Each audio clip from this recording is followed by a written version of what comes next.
What is justice? How can I be a just person? How can I live in a just society? How do I personally live a good life? How do we work together to live in a good society? Is it better to pretend to be good and steal and grab as much from me, money and power, as I can, and lie about what I'm doing so I can have all of my desires fulfilled? Or is it better to restrain my desires, hold back, and concentrate on justice and wisdom? What is holding me and those around me back from happiness? This is a central question in Plato's Republic. What is justice? How do we increase it? And how can each of us, each and every person, increase justice in ourselves to live together with much more happiness and peace? Hey, it's the Flying Fiddler. In this episode, I'm going to Athens, Greece, where I'm going to do another Plato dialogue. This time I'm going to start The Republic, Plato's famous book called The Republic. And in order to do that, I've got to fly to Athens, take a quick nap, and then head down to the Piraeus, which is the port of Athens.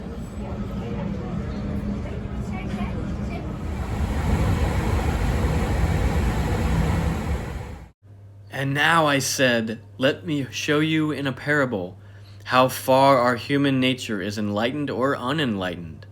Behold, human beings living down in an underground cave, which has a mouth open towards light, and reaching all along the cave, there they have been from their childhood, and had their legs and neck chained, so they cannot move and turn around. They can only see straight ahead of them, being prevented by the chains from turning around their heads. Above and behind them a fire is blazing at a distance, and between the fire and the prisoners there is a raised way. And look, you will see a low wall built along the way, which is a screen like marionette players have in front of them, over which they show puppets. I see.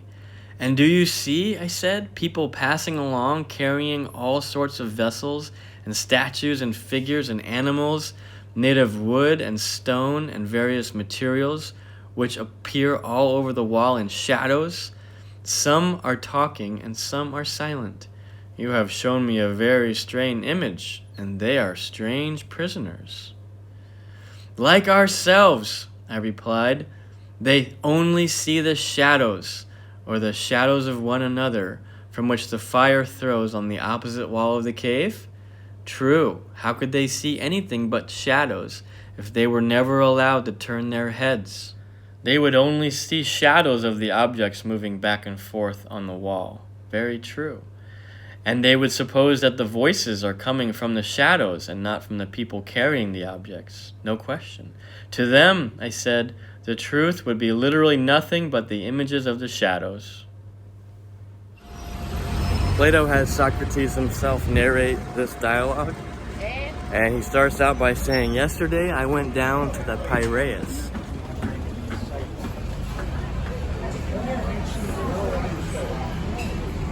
Alright, so I'm in the port city of Athens, and it's called the Piraeus. And here's the introduction to the Republic. I went down yesterday to the Piraeus with Glaucon, the son of Aristotle, that I might offer up my prayers to the goddess. That's Bendis, the goddess from Thrace. And also because I wanted to see in what manner they would celebrate the festival, which was a new thing. I was delighted with the procession of the inhabitants, but that of the Thracians was equally, if not more, beautiful. When we had finished our prayers and viewed the spectacle, we turned in the direction of the city, and at that instant, Polemarchus, the son of Cephalus, chanced sight of us from a distance, as we were starting on our way home, and told his servant to run a bit and bid us wait for him. The servant took hold of me by the cloak from behind, and said, Polemarchus desires you to wait.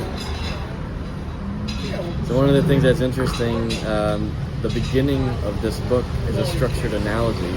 It's actually an analogy for the entire book, justice and injustice, and it's also, we'll talk about the allegory of the cave later, but as Socrates gets grabbed from behind, that's like being chained from behind down in the cave, which is where Piraeus is. Piraeus is the cave. I turned around and I asked him where his boss was. There he is, said the youth, coming after you, if you will only wait.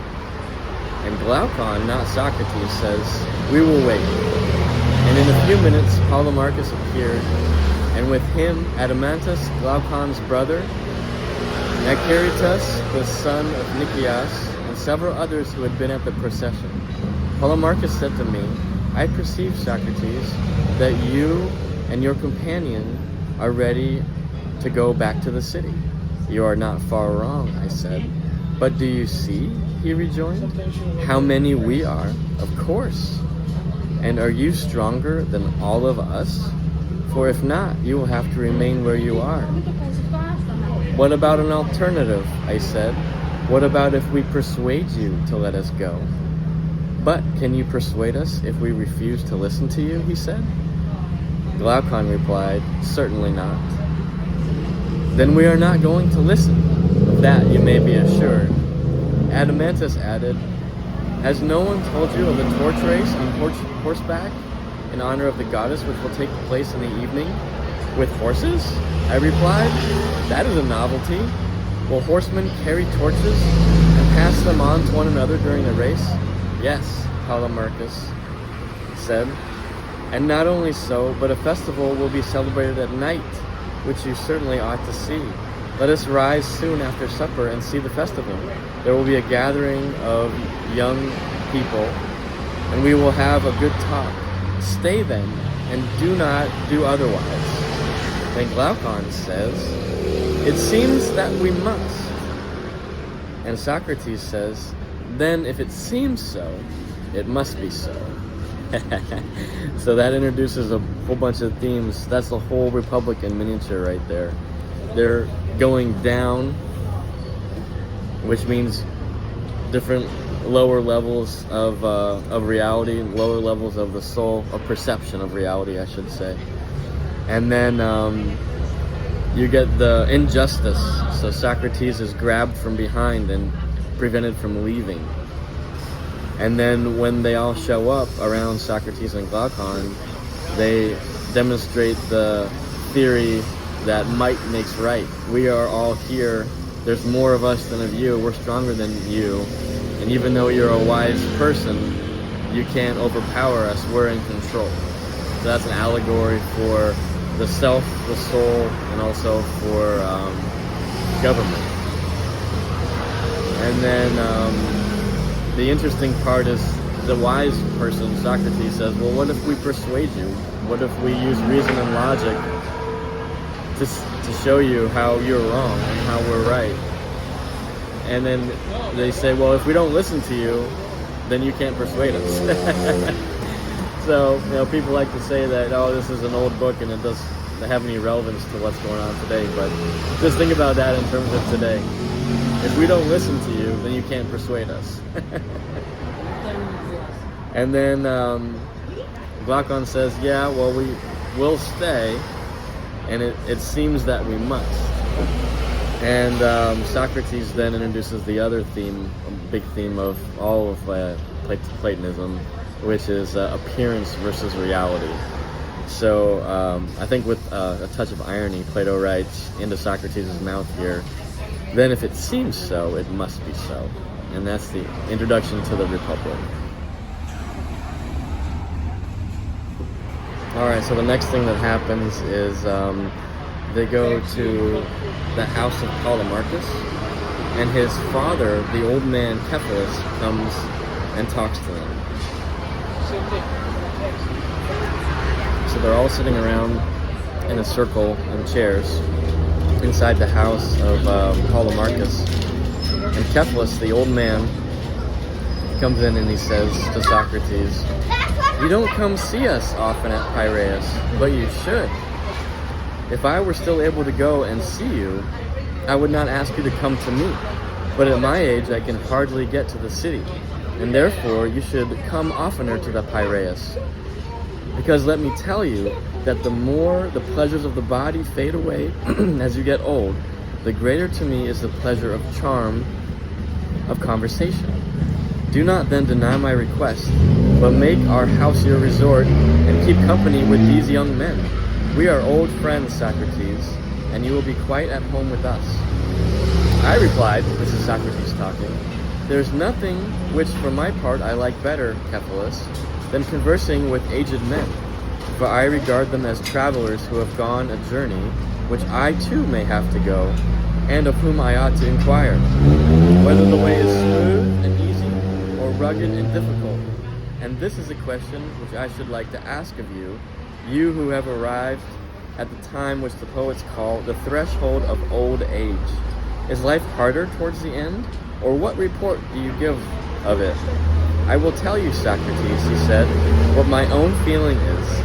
Men of a feather flock together. So men of my age flock together, as the old proverb says. And at our meetings, the tale of my acquaintance commonly is, I cannot eat, I cannot drink, the pleasures of youth and love are fled away. There was a good time once, but that time is gone, and life is no longer life as it used to be. Some complain of the slights which are upon them by relations, and they will tell you sadly of how many evils their old age is the cause. But to me, Socrates, these complainers seem to blame that which is not really at fault. For if old age were the cause, I too, being old, and every other old man, would have felt as they do. But this is not my own experience, nor that of others whom I have known. How well I remember the aged poet Sophocles, when in answer to the question, how does love suit with age, Sophocles? Are you still the man you were? Peace, he replied. Most gladly have I escaped the thing of which you speak. I feel as if I escaped from a mad and furious master. His words have often occurred to my mind since, and they seem good to me now as they were at the time that he uttered them to me. For certainly old age has a great sense of calm and freedom when the passions relax their hold. Then, as Sophocles said, we are freed from the grasp not only of one mad master only, but of many. The truth is, Socrates, that these regrets and also the complaints about relations are to be attributed to the same cause, which is not old age, but men's characters and tempers. For he who is of a calm and happy nature will hardly feel the pressure of old age, but to him who is of an opposite disposition, youth and old age are equally a burden. So, if you don't have a right mind, then life is hard no matter if you're young or old. I listened in admiration. Oh, and by the way, at this point, Socrates is a younger man. Not an old man with a gray beard. He's a young man. I listened to Cephalus in admiration, and wanting to draw him out that he might go on, yes, Cephalus, I said, but I rather suspect that people in general are not convinced by you when you speak thus. They think that old age sits lightly upon you, not because of your happy disposition, but because you are rich. And wealth is known to be a great comforter. You are right, he replied. They are not convinced. And there is something in what they say, not, however, so much as they imagine. I might answer them as Themistocles answered, who was a person who was abusing him and saying that he was famous not for his own merits, but because he was an Athenian. If you had been a native of my country, or I of yours, neither of us would have been famous. And to those who are not rich and are impatient of old age, the same reply may be made. For to the good, poor man, old age cannot be a light burden, nor can a bad, rich man ever have peace with himself. So you have to have enough money, and you also have to be a good person. May I ask, Cephalus, whether your fortune was the most part inherited or acquired by you? How did you get your fortune? Did you acquire it yourself, or did you get it through your family? I acquired it, Socrates. Do you want to know how much I acquired? In the art of making money, I have been midway between my father and my grandfather. For my grandfather, whose name I bear, doubled and tripled the value of his patrimony. So Cephalus says he made as much money between his grandfather and his father. So more than his father, less than his grandfather. And then he says he shall leave some money to his sons. That's why I asked you the question, Socrates said, because I see that you are indifferent about money, which is a characteristic rather of those who have inherited their fortunes than of those who have acquired them. The makers of fortune have a second love of money creation of their own, resembling the affection of authors for their poems or of parents for their children, besides that natural love of it for the sake of use and profit which is common to them and all men. And hence they are very bad company, for they can talk about nothing but the praises of wealth. That is true, said Cephalus. Yes, that is very true. But may I ask another question? What do you consider to be the greatest blessing which you have reaped from your wealth? One, he said, of which I could not expect easily to convince others. For let me tell you, Socrates, that when a man thinks himself to be near death, fears and cares enter into his mind which never had before. The tales of a world below and the punishment which is exacted there of deeds done here were once a laughing matter, but now the person is tormented with the thought that they might be true, either from the weakness of old age or because the person is now drawing near to that other place, nearer to death. The person has a clearer view of these things. Suspicions and alarms crowd thickly upon that person, and they begin to reflect and consider what wrongs they have done to others.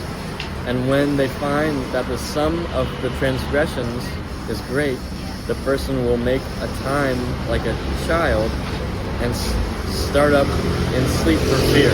Won't be able to sleep. That person is filled with dark forebodings.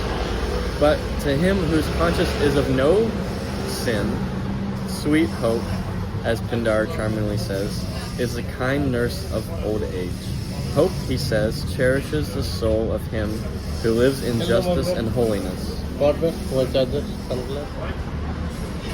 see here. Cephalus says, a good person has no occasion to deceive or defraud others, either intentionally or unintentionally. And when that person departs to the world below, the person is not in any apprehension about offerings due to the gods or debts which he owes to other humans. Now, to this peace of mind, the possession of wealth greatly contributes. And therefore I say that setting one thing against another, of the many advantages which wealth has to give to a person, in my opinion, this is the greatest. So, you can repay your debts. If you are wealthy in your old age, you can repay your debts to people who you have borrowed money from, and you can repay your debts to people who you have wronged. So you can give them money and say you're sorry. And Socrates says, well, Cephalus, but as concerning justice, what is it? To speak the truth and to pay your debts? No more than this? So here's the central question of the Republic. What is justice? Socrates says to Cephalus, what I've just heard from you is that justice is speaking the truth and repaying your debts. And he says, no more than this? Even to this, are there no exceptions? Suppose that a friend, when he is in his right mind, has given you a weapon, and then he asks for the weapon back when he is not in his right mind. Should I give the weapon back to him? No one would say that I ought or that I should be right in doing so, any more than they would say that I ought to always speak the truth, even to a crazy person. You are quite right, he replied. But then, I said, speaking the truth and paying your debts is not a correct definition of justice. Cephalus wants to get out of there. So Socrates is catching Cephalus in inconsistency here, just like he does in most dialogues. So he's saying to Cephalus, so wait a minute, you're saying that justice is never telling a lie and always repaying your debts. But there are some circumstances where telling the truth is not good for safety reasons, like if you're talking to a crazy person, or if like you have to return something like a weapon to a crazy person who's going to go on a murderous rampage. So you don't want to always give things back to a crazy person. So there are some exceptions to your rule. So let's think about this definition, because your definition is not correct. And then I think his son, Polemarchus, can see that Cephalus is getting annoyed and frustrated and flustered. So Polemarchus steps in and says, "Quite correct, Socrates, if Simonides the poet is to be believed." And then Cephalus wants to get the heck out of there. So he says, "I fear that I must go now, for I have to look after the sacrifices." And I hand over the argument to Polemarchus and his company of young people. And then Socrates says, "Is not Polemarchus your heir?" Like we were just talking about with money. And he says, "To be sure," Cephalus said. And then Cephalus went away laughing to the sacrifices. And then Socrates turns and looks at Polemarchus, Cephalus' son, and says, "Tell me then, O heir to the argument, what did Simonides say? And according to you, tell me truly, what is justice?"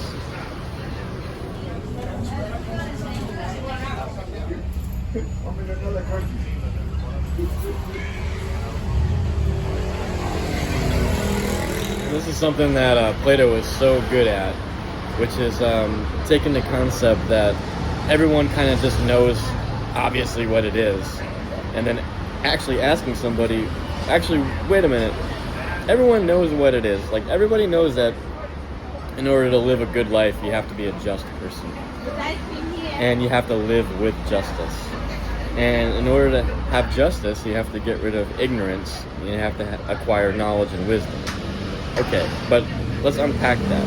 What actually is justice? Give me a definition. So the next part of the book, I won't read it because it's super long, but it's also very super interesting. I recommend, definitely recommend reading it.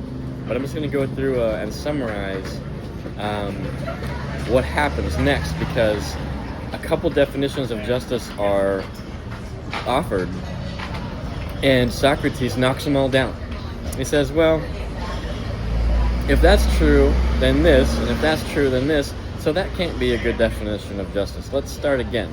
So it's a super interesting process, and it's something that's emblematic of all the Plato dialogues with Socrates. He's always asking people, hey, what does this mean? What is justice? What is temperance? What is piety? What is knowledge? What is wisdom? Whatever concept you want. What is X?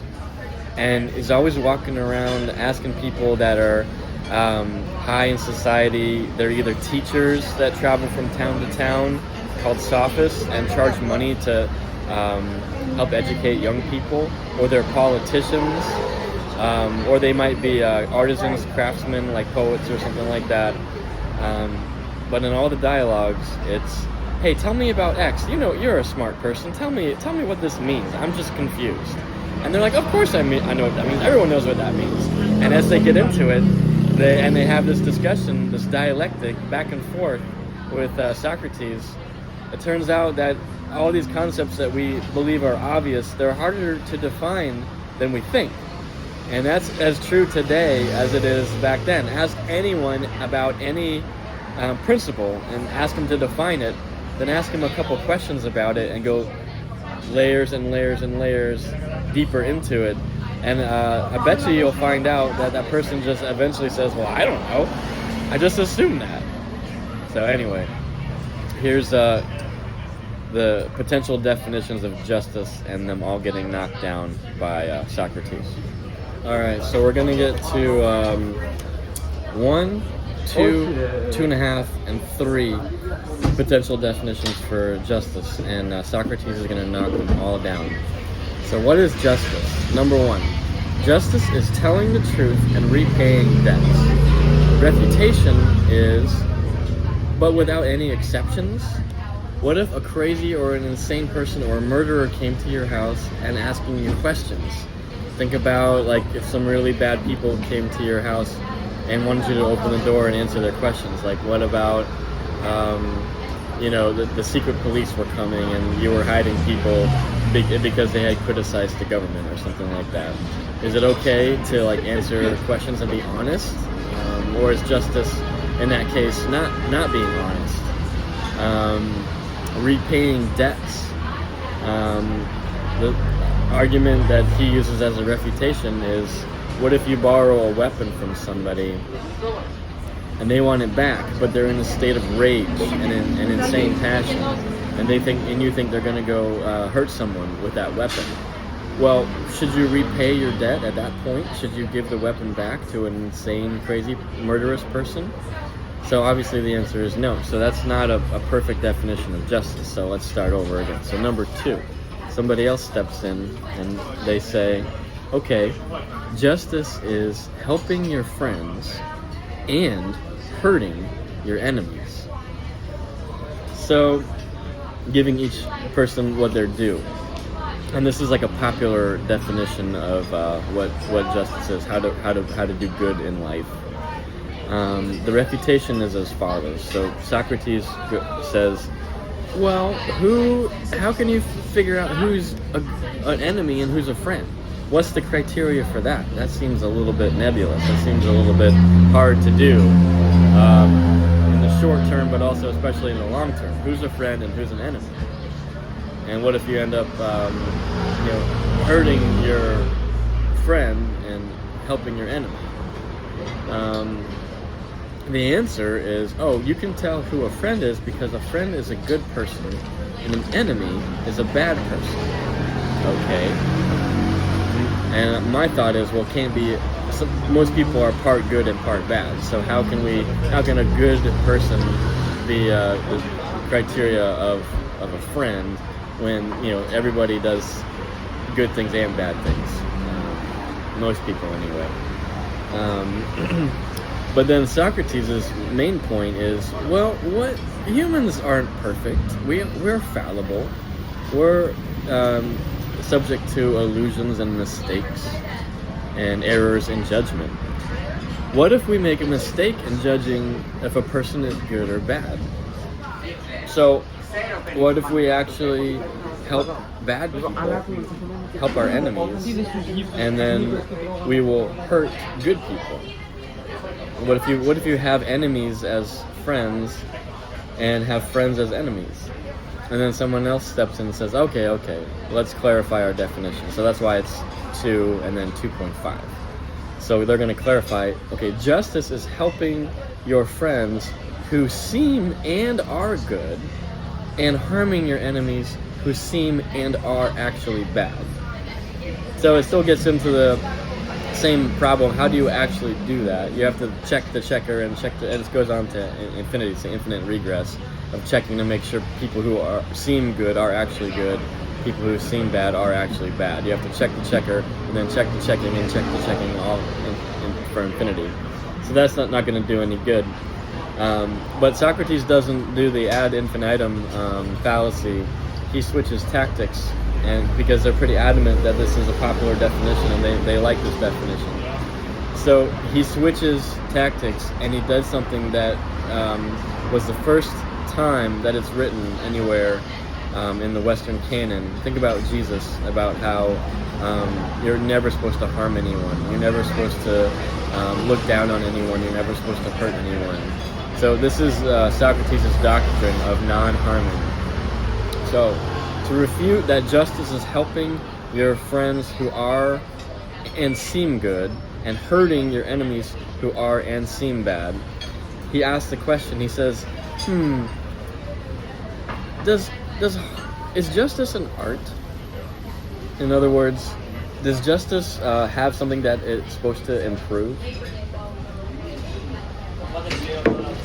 So, does harming anything improve it? So think about anything in the world, anything in your life, anything that you can think of.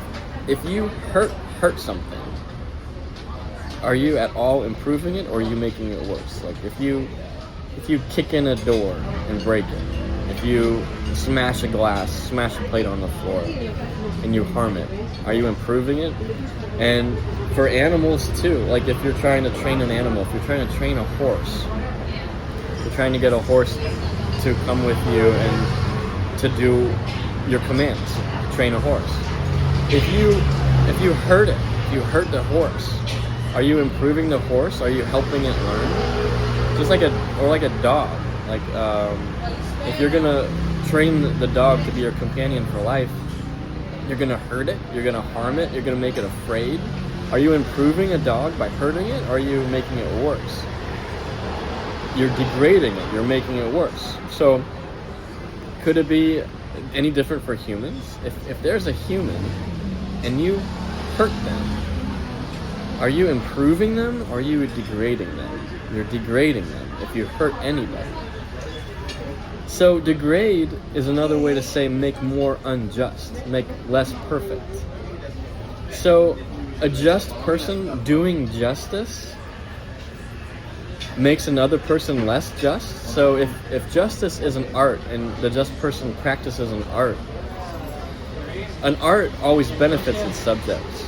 Like if I was a car mechanic and had the art of car mechanics, I'm improving cars. If I'm a doctor, I improve bodies. If I'm a violin maker, I repair and I fix violins.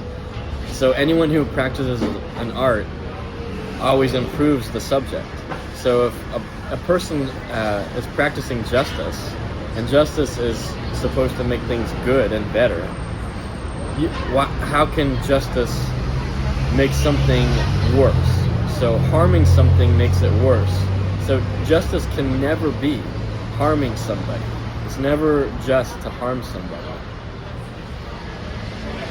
So that's the refutation of 2.5 definition. So the last definition is by Thrasymachus. Thrasymachus is holding back, and I'm actually going to read his interaction with Socrates. But the summary of what he says is basically justice is very cynical. And like a lot of people in our age would probably have this definition of what justice is. Basically, he says justice is the advantage of the stronger person. So in society, think the person with the most money, the most power, someone with an army. Anyone who's strong and powerful can just do what they want, and nobody can get them in trouble or stop them because they have the power, they have the money, and might makes right. This is the cynical definition of what justice is. The stronger people in society just do whatever they want, and because they're the strong people, they define what justice is, and whatever they do is right, and because no one can stop them. So think back to the beginning page of this book when Socrates was stopped and held against his will in the Piraeus, and they said, "Oh, we're stronger than you. You have to do what we say." So that's what Thrasymachus says, and this is a really interesting refutation. So basically, you're going to get to justice in the rulers. So if you're a ruler and you have power, you just do whatever's in your interest, and that's justice. No one can stop you. And Socrates refutes this in an interesting way. He says, well, if that ruler maybe is a little bit less knowledgeable and less wise than they should be, and the world is a very complex place, maybe they're gonna do something that's actually they think is good for them, but actually in the long run is bad for them. So is it still justice by the strong and in the interest of the strong, even if they act against their own interest? So how are the strong people doing what they want to do in their own interest, doing what you call is justice, if they're actually seeming to act in their own best interest, but in the long run they're acting against their own best interest? So this isn't a good definition, because people can be confused about what is or is not good for them, because the world is a very complex and confusing place, and you can't always be sure what will be good for you and what will be bad for you. Thrasymachus has a hard time with this, and he's pretty adamant that he's right. And then they get to the true practitioner, the true artist. So the politician or the leader or the ruler, as a true ruler, has an art that benefits something. So it's just like what we were talking about before. It's like doctors have an art that benefits bodies. Car mechanics have an art that benefits cars. Librarians have an art that preserves and benefits books. Pilot preserves aircraft. The shepherd preserves and benefits sheep. Parents, their kids. Teachers, their pupils. And this is actually getting closer to a politician. Think about a salesperson. Salespeople get bad reps. They'll be like a used car salesman. But think about a really awesome store that is very well run and has a lot of great products. And a true salesperson, acting as a true salesperson, will benefit the consumer. The consumer will come into the store with questions, not knowing exactly which model to buy, not knowing exactly what will fit with their situation. And the true salesperson walks them through the options, understands their situation, and gets them the right product that the customer is happy with. That's very similar to a true leader or a true politician.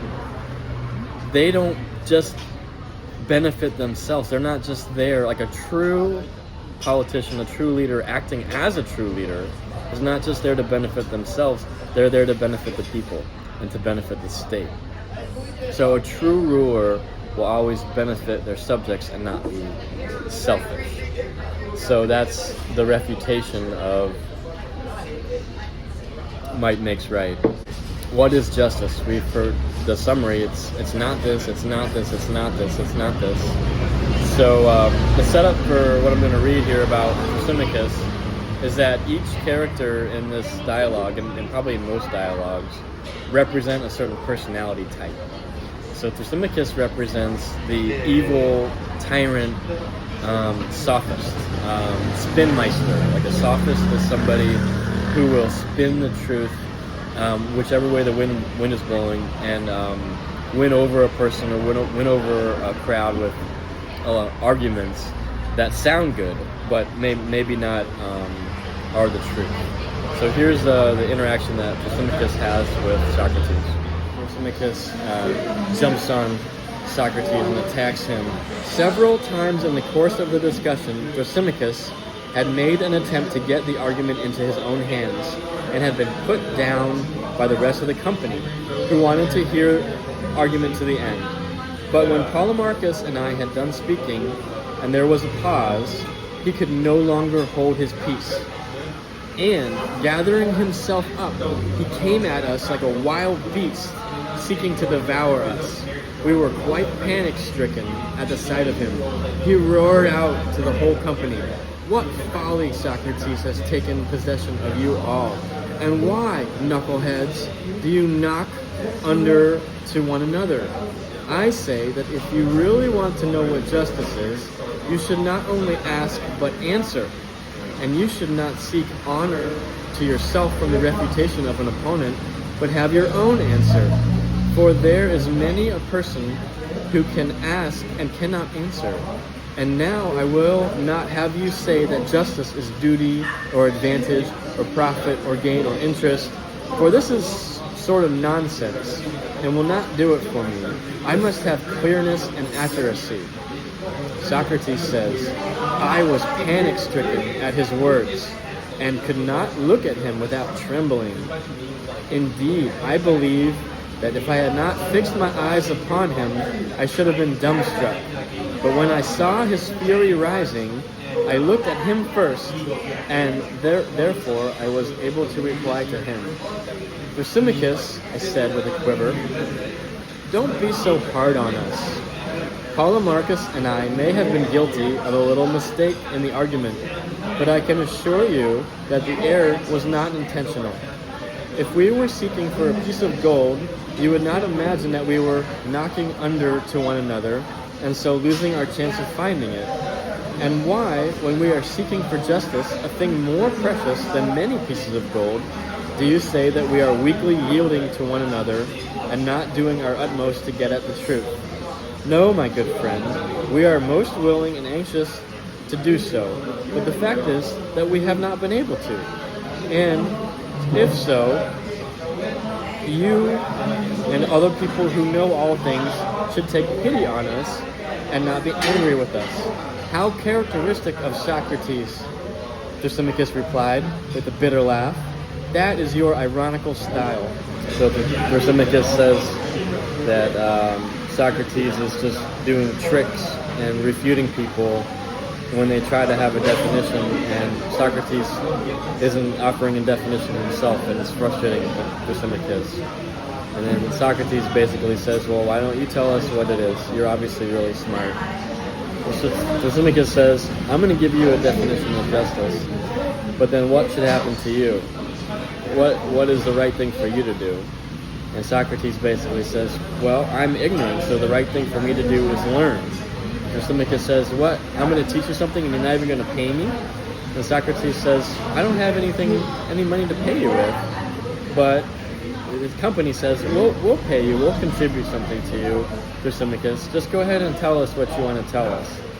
But then he says, yeah, but Socrates will do as he always does. He'll refuse to answer for himself and define what justice is or any other thing, but he'll pull apart my answer.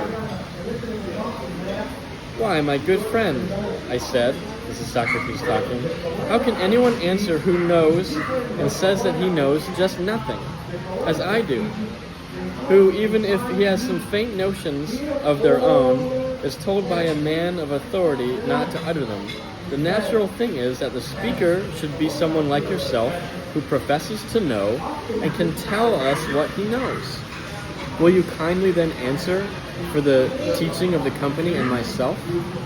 Glaucon and the rest of the company joined in my request, and Thrasymachus, as anyone might see, was in reality eager to speak, for he thought he had an excellent answer of what is justice, and he would distinguish himself. So for a long time, Thrasymachus and Socrates speak about Thrasymachus' cynical definition of what justice is, the interest of the stronger, and might makes right. And that argument is defeated a little bit, but not totally. But then the rest of the company wants to move on, but they're not satisfied that they have a good definition of justice. And they're also not satisfied that Thrasymachus wasn't somewhat or all correct and might makes right. So they're just wondering, is justice a good thing? Here's a weird thing about justice is most people think that being just means holding yourself back from everything that you want. Justice means not doing everything you want to do. You have to appear that you're a good person, so you can't just do whatever you want. You have to follow the rules, restrain yourself, and not get everything you want.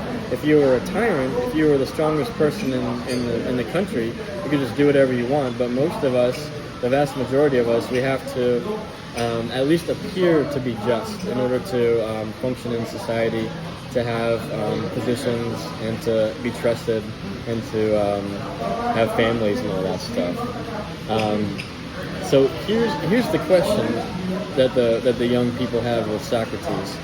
Should we actually seek to be just and deny ourselves things, or should we just seek to have the appearance of justice, the appearance of a good person, but then hide all our bad actions and really just grab everything we want secretly, kind of criminal style, kind of white-collar criminal style, if you will. So is it better to actually be just and not have things, or to appear just and get all the benefits of being just, but then actually in secret you're not just and you're grabbing everything that you want? So there's a discussion that there's three types of good things. The first type of a good thing is something that's good just in and of itself. like health or happiness. It's like the end goal. So health, happiness would be examples of something that's just a good in themselves. The second type of a good is it's good because of what it gets you. So like money is good because you can buy stuff with it. Most people think that a car is good because it gets you places. Some people like cars in and of themselves, but for most people, a car is something that just gets you places. And the third good is kind of both. It's good in itself, and it also gets you good things. So the kids, the young people here, ask Socrates to demonstrate to them, to defeat Thrasymachus' might makes right argument once and for all. Demonstrate that justice is the third type of good. That it's good not only for what it gets you, but it's a good thing to have just in itself. It's good for yourself, for your soul. It benefits even if no one else thinks you're just, and you don't get a lot of things like money and power, and you're still just. That it's a good thing in and of itself. So the argument is set up that there's two people. On the one hand, you have somebody who appears just and gets all the benefits in society and in family that they're a good and a just person. But in reality, they're lying, they're spinning, they're stealing, they have propaganda, and they're not a just person. But they have everyone thinks they're just, and they have everything they want, all the money, all the power. And on the other hand, you've got somebody who is a very just person. In reality, is a very just person. They don't have any of the power, any of the wealth. They don't have friends. They're not seen as a just person, but they actually are a just person. So this is a very, very bare bones and it's like to the core, hardcore argument that you have to prove to us, Socrates, that this person over here that is not even seen as just and has no benefits of a just person, no wealth, no power, but they are in fact just. They have one thing, and the one thing they have is justice. That's all they have. You have to prove to us logically that this person with only justice, nothing else, is better than this person who has all the wealth, all the power, big family, and he is not just. How is this person with nothing but justice better than this person with everything but no justice? And Socrates basically is back on his heels and he says, I don't know if I can do this. It's a pretty big ask. I'm not sure how I'd go about talking about this or proving that logically. So then he sets up the important part of the book. He sets up an analogy. He says, let's not look at an individual person. Let's expand to a country or a city-state. Let's look at a city-state and let's examine justice within a city-state that we create. We'll examine justice and we'll examine injustice, and we'll see how justice plays out. We'll see if just actions are good in and of themselves. So the whole rest of the book is not what people commonly think of as Plato, through the mouth of Socrates, setting up some imaginary, ideal state, some perfect country. This is a model that Socrates is making in this discussion to examine justice and injustice, and to demonstrate that justice is better to have than injustice. So there's even people later on, like in the 1940s, like Karl Popper, that wanted to say that Plato was a fascist and he was terrible because he's advocating for some terrible political state. But that's not what he's doing at all. He's not advocating for an ideal political state. He's not saying that this is how a state should be run. He's saying that this is a model that we're going to create to help us answer the question: is justice in and of itself a third type of good. Is it a good in and of itself? Let's build an imaginary country, city-state, and we'll examine justice and injustice in it and try to answer this question. So the whole rest of the book, hundreds of pages, is dedicated to this quest.